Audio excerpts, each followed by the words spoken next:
متابعي قناة ياز نيوز، أهلا ومرحبا بكم. موعد المباراة النهائية للألعاب الأولمبية باريس 2024، لكن قبل ذلك المرجو الاشتراك في القناة وتفعيل الجرس ليصلكم الجديد دائما. يلتقي المنتخب الفرنسي صاحب الأرض والجمهور نظيره الإسباني عن المباراة النهائية لنيل الميدالية الذهبية للألعاب الأولمبية باريس 2024، وذلك اليوم 9 من غشت 2024 على أرضية ملعب بارك دي برانس بالعاصمة الفرنسية باريس.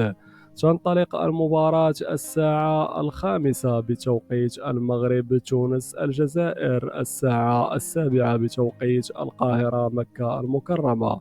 تقوم قنوات بي ان سبور بالنقل المباشر لهذه المقابلة المهمة.